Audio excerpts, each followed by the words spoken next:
وسیع کو جانتے ہو؟ آنے والے نے کہا ہاں ہاں میں جانتا ہوں، میں پہچانتا ہوں۔ بس ایک مرتبہ فتح کہتا ہے اس آنے والے سے، اے آنے والے مجھے یہ بتا اس نبی کے وسیع کا حلیہ کیسا ہے، حلیہ کیسا ہے؟ وہ آنے والا کہتا ہے فتح اس کا حلیہ میرے جیسا ہے، بالکل میرے جیسا ہے۔ فتح کہتا ہے حلیہ تمہارے جیسا ہے، اچھا یہ بتاؤ اس کا رنگ کیسا ہے؟ آنے والا کہتا ہے بالکل میرے جیسا ہے۔ اچھا اس کا قد کیسا ہے؟ آنے والا کہتا ہے بالکل میرے جیسا ہے۔ فتح کہتا ہے رنگ بھی تمہارے جیسا، حلیہ بھی تمہارے جیسا، قد بھی تمہارے جیسا، اچھا یہ بتاؤ اس کی طاقت کا اندازہ ہے، اس کی طاقت کتنی ہے؟ آنے والا کہتا ہے بالکل میرے جتنی ہے، بالکل میرے جتنی ہے۔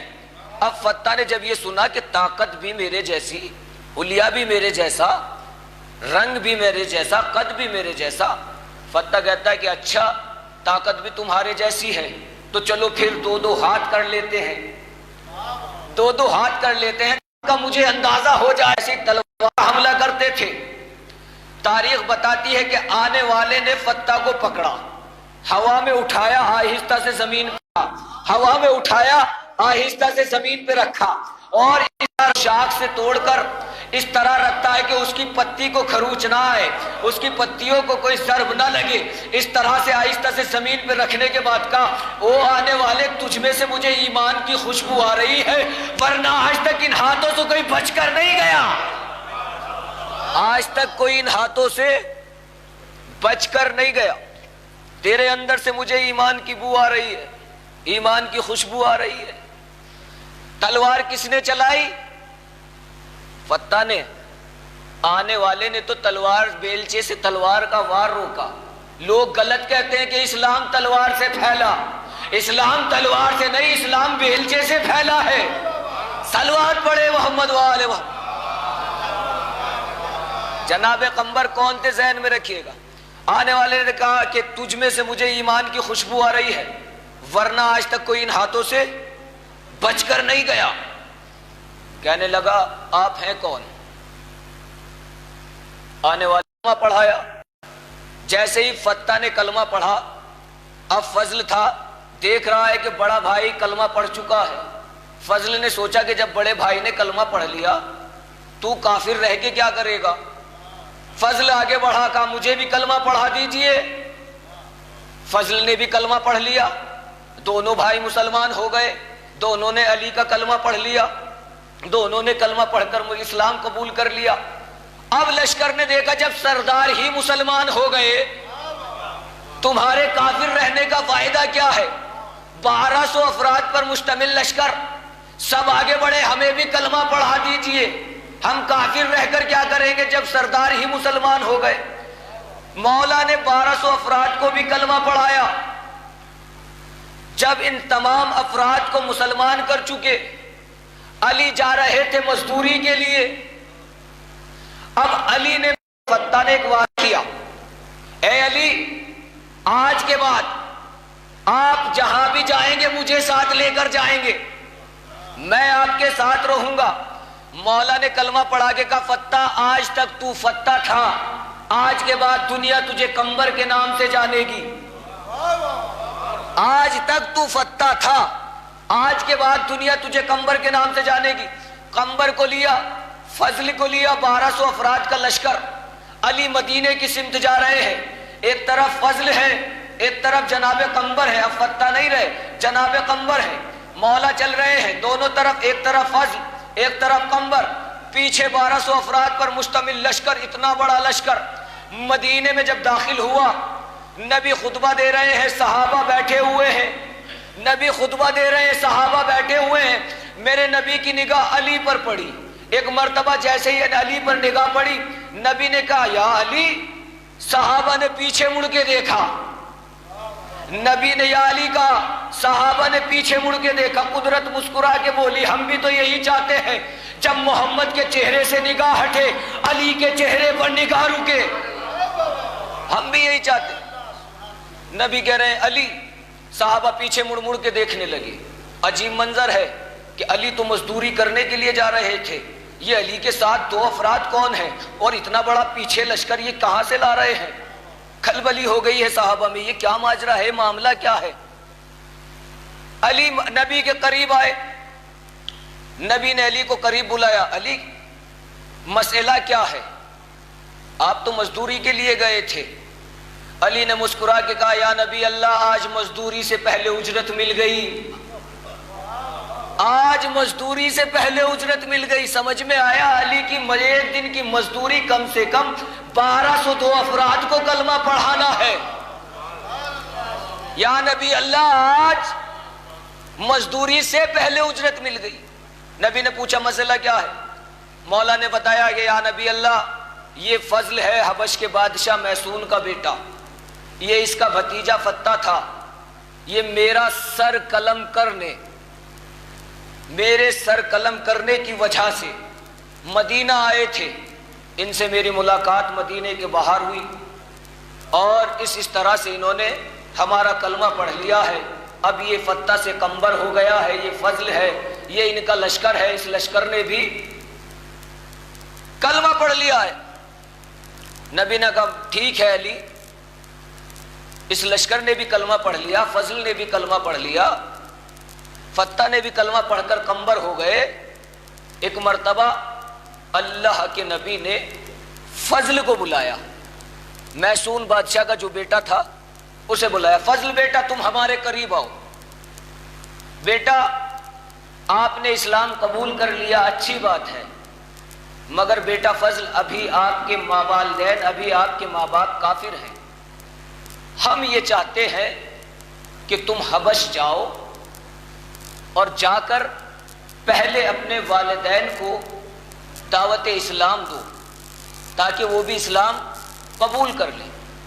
ابھی نبی فضل سے یہ کہہ رہے تھے کہ تم حبش جاؤ کہ جناب قمبر ایک ستون کے پیچھے چھپ کر کھڑے ہو گئے، ستون کے پیچھے چھپنے لگے۔ مولا کائنات نے قمبر کے ہاتھ کو پکڑا، قمبر کر کیا رہے ہو، ستون کے پیچھے کیوں چھپ رہے ہو؟ قمبر نے کہا یا علی، میں نے آپ سے وعدہ کیا ہے، آپ جہاں رہیں گے آپ کے ساتھ رہوں گا۔ نبی فضل کو حبش بھیج رہے ہیں، کہیں ایسا نہ ہو فضل کے ساتھ مجھے بھی حبش بھیج دیں، میں آپ سے وعدہ کر چکا ہوں، آپ کے ساتھ رہوں گا۔ علی نے کہا قمبر، یہاں وعدہ ایک کرتا ہے نبھاتے 12 ہیں، یہاں وعدہ ایک کرتا ہے نبھاتے 12 ہیں۔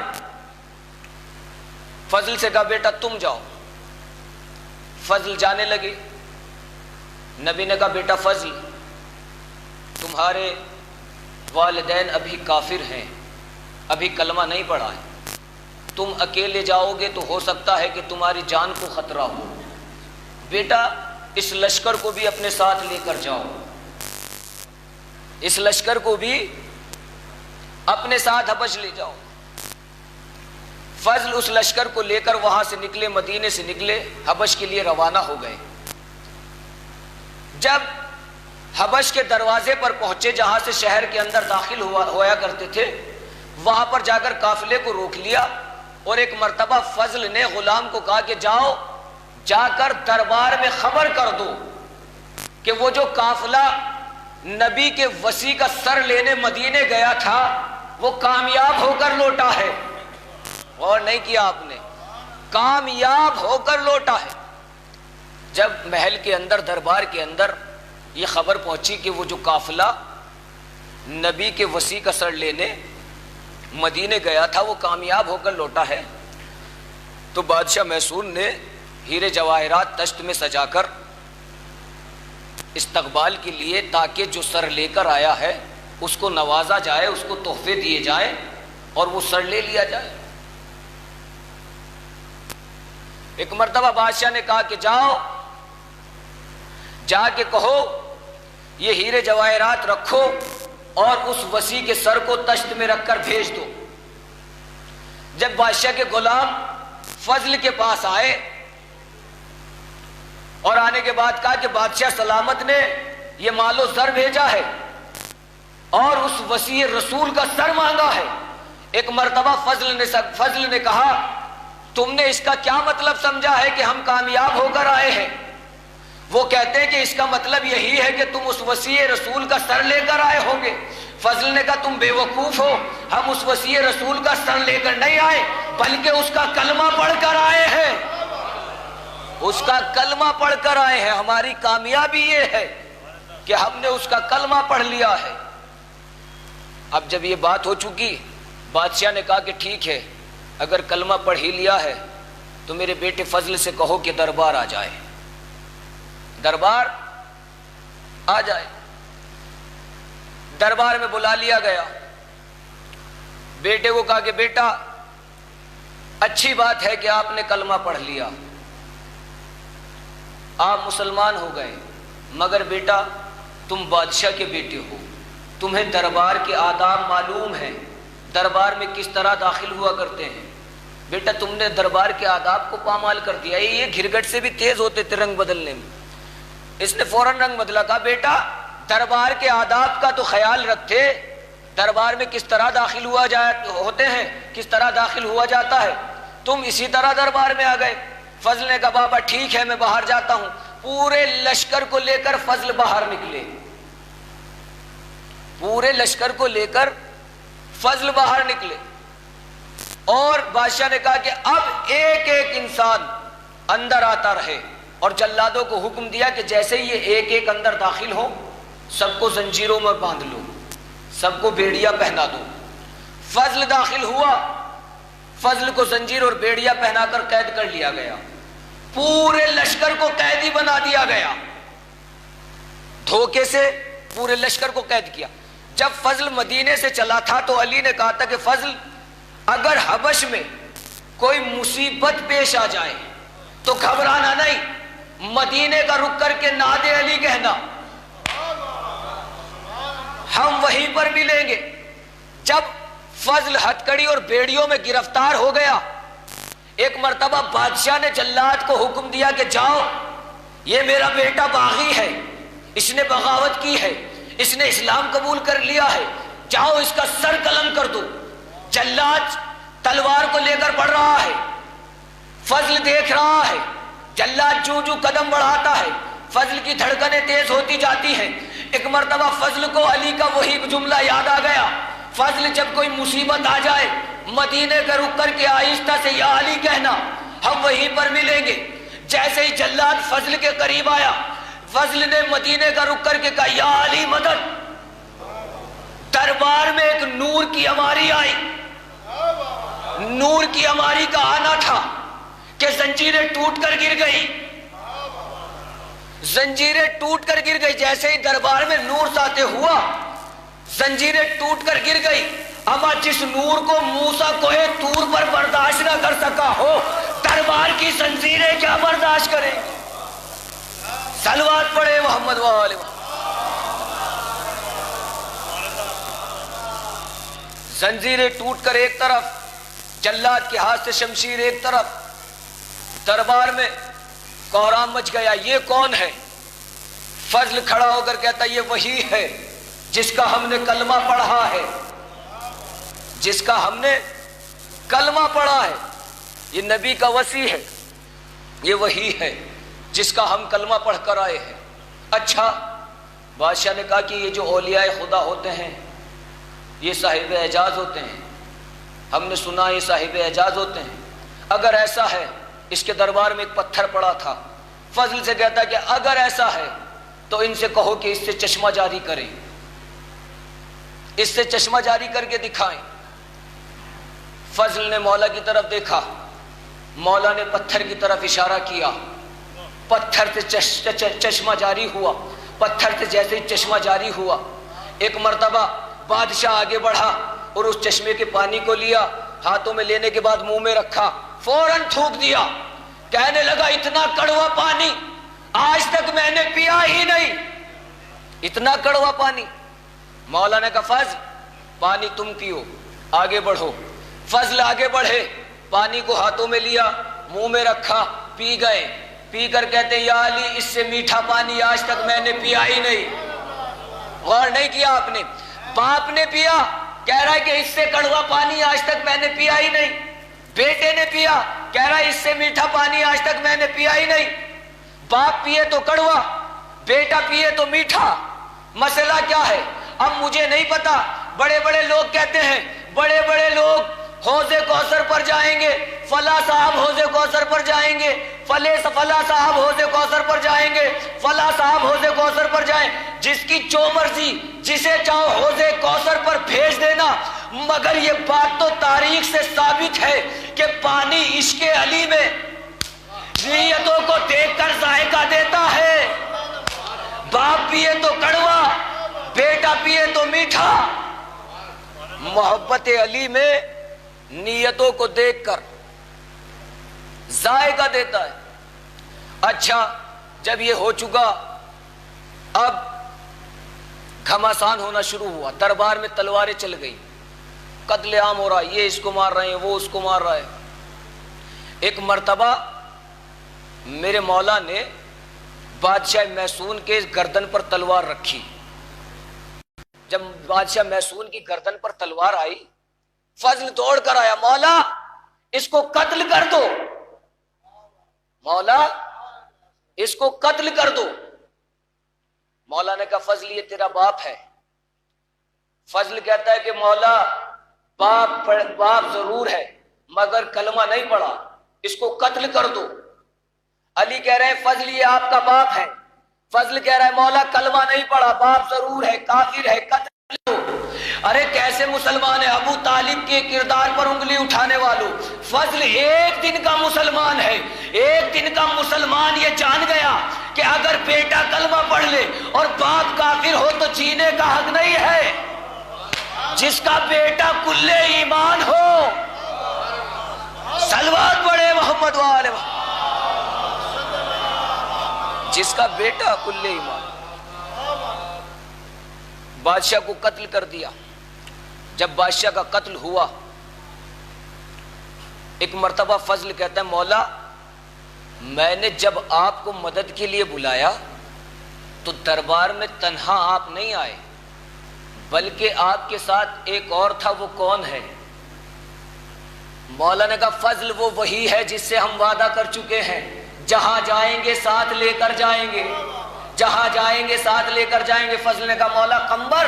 کہ ہاں قمبر ہمارے ساتھ ہے۔ مولا قمبر کہاں ہے؟ قمبر سامنے آئے، کہ لو یہ رہے قمبر۔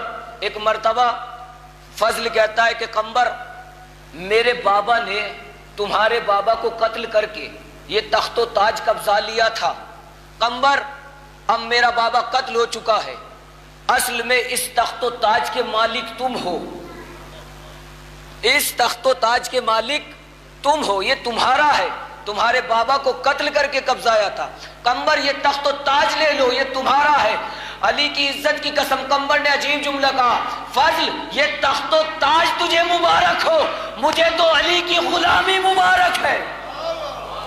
فضل یہ تخت و تاج مجھے نہیں چاہیے، تم رکھو، مجھے علی کی غلامی مبارک ہے۔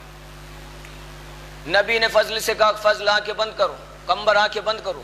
قمبر نے آنکھیں بند کی، قمبر آنکھیں کھولو، قمبر نے آنکھیں کھولی، وہی مدینہ ہے، نبی خطبہ دے رہے ہیں، صحابہ بیٹھے ہوئے ہیں، صحابہ بیٹھے ہوئے ہیں۔ جیسے ہی قمبر بیٹھ گئے آ کر صحابہ پوچھنے لگے قمبر کہاں گئے تھے؟ قمبر ایک دن کا مسلمان ہے، قمبر کہاں گئے تھے؟ قمبر کہتے ہیں کہ حبش گیا تھا۔ حبش؟ اتنی دور، اتنی جلدی کیسے آ گئے؟ کیا چشمے زدن میں گئے تھے؟ ایک دن کا مسلمان کیا جانے چشمے زدن کیا ہوتا ہے۔ کہا قمبر کہاں گئے تھے؟ کہا حبش گیا تھا۔ حبش اتنی جلدی؟ قمبر کیسے گئے؟ کہا علی نے کہا آنکھیں بند کرو، میں نے کر لی۔ علی نے کہا آنکھیں کھولو، میں نے کھولی تو حبش کا دربار۔ علی نے کہا آنکھیں بند کرو، میں نے کر لی۔ علی نے کہا آنکھیں کھولو، میں نے آنکھیں کھولی تو مدینہ۔ صحابہ کہتے قمبر اسی کو تو چشمے زدن کہتے ہیں۔ صلوات پڑھے محمد وآل محمد۔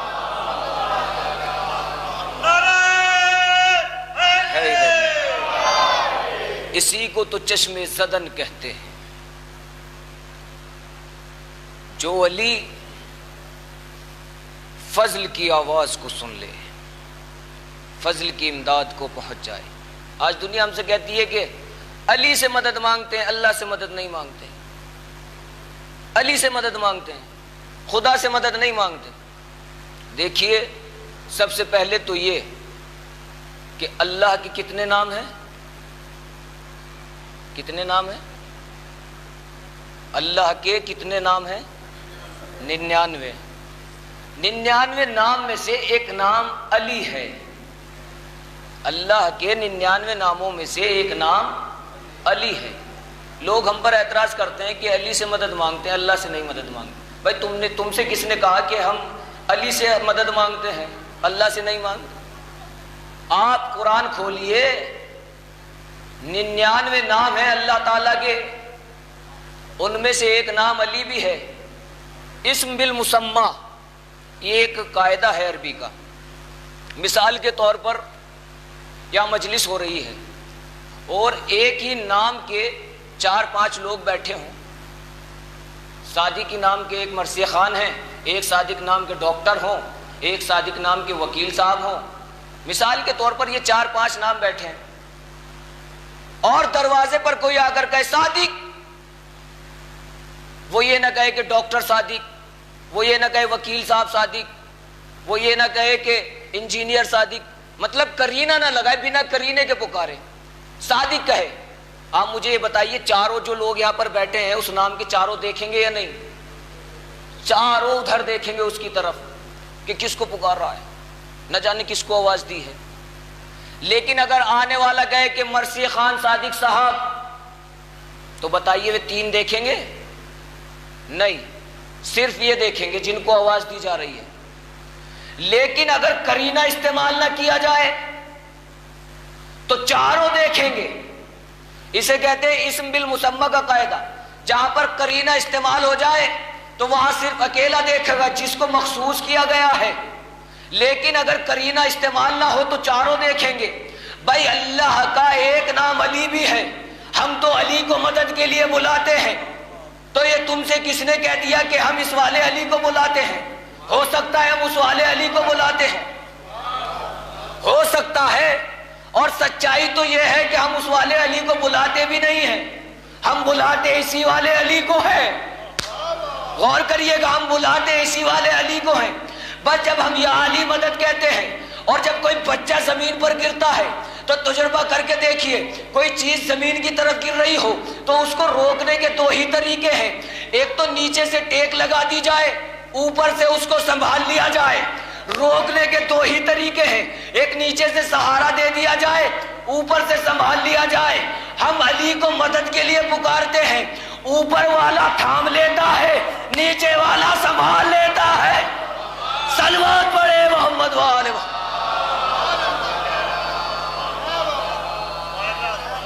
نیچے والا سنبھال لیتا ہے، اوپر والا تھام لیتا ہے۔ اللہ کا ایک نام علی بھی ہے۔ علی سب کی نصرت کے لیے۔ ارباب عزا، 8 محرم بڑی تیزی سے ہمارے درمیان سے گزر گیا۔ یہ محرم کوئی عزادار، کوئی بی بی کا پرسہ دینے والا، شہزادوں کا پرسہ دینے والے، کوئی یہ نہیں بتا سکتے کہ ہم جی بھر کے حسین پر آنسو بہا چکے ہیں۔ آج 8 محرم آ گئی۔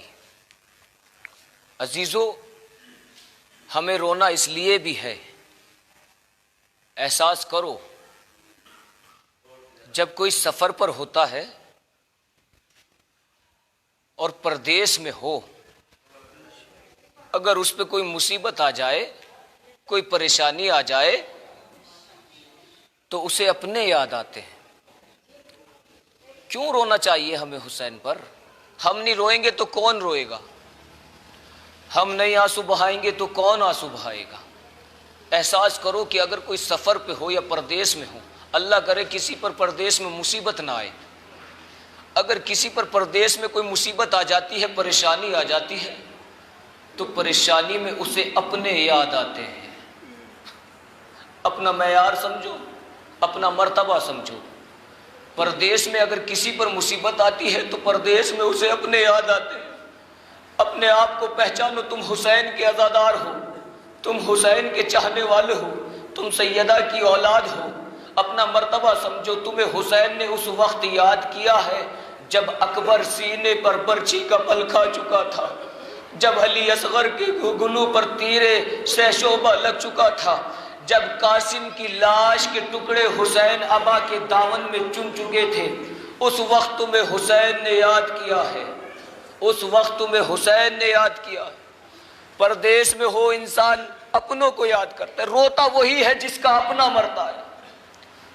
میت پر دو طرح کے لوگ ہوتے ہیں، ایک وہ رونے والے جن کا اپنا مرتا ہے، ایک وہ جو رشتہ دار ہو کر آتے ہیں۔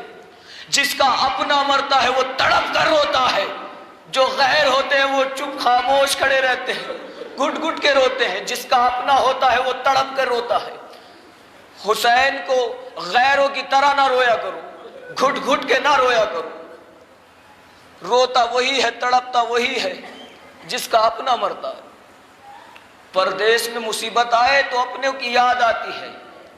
حسین پر کتنی بڑی مصیبت تھی، جوان بیٹے کے سینے سے نیزہ نکالنا، 6 مہینے کے بچے کے گلے پر تیر سہ شعبہ، نوجوان بھتیجے کی لاش کے ٹکڑے ابا کے دامن میں چن کر لانا۔ اس کے بعد حسین نے تمہیں یاد کیا ہے۔ بیٹا سید سجاد، جب قید ستم سے چھٹ کر جانا، میرے چاہنے والوں کو میرا سلام کہنا، اور کہنا کہ جب بھی ٹھنڈا پانی پیو میری پیاس کو یاد کر لینا۔ حسین نے تمہیں ایسے وقت میں یاد کیا۔ عزادارو، آج 8 محرم ہے، آج ہمارے یہاں گھر گھر نظر مولا عباس ہے۔ نظر مولا عباس، جہاں جہاں بھی تم نظر مولا عباس میں حاضری دو، ایک دعا ضرور کرنا، آج خاص دعا کرنا۔ مولا غازی عباس، ہمیں کچھ نہیں چاہیے، مولا ہمیں کوئی منت نہیں ہماری، مولا ہمیں کچھ نہیں چاہیے، بس حسین کی عزاداری چاہیے۔ مولا ہم شہ کے تعزیے کو کیسے کاندھا دیں گے، اے غازی ہم حسین کے تعزیے کو کیسے دفن کریں گے۔ مولا ہماری کوئی تمنا نہیں ہے، مولا ہماری کوئی آرزو نہیں ہے، بس حسین کی عزاداری چاہیے۔ عزادارو، آج گھر گھر نظر مولا عباس ہے نا۔ ایک کنیز تھی مولا کی چاہنے والی، بڑی مولا کی چاہنے والی تھی۔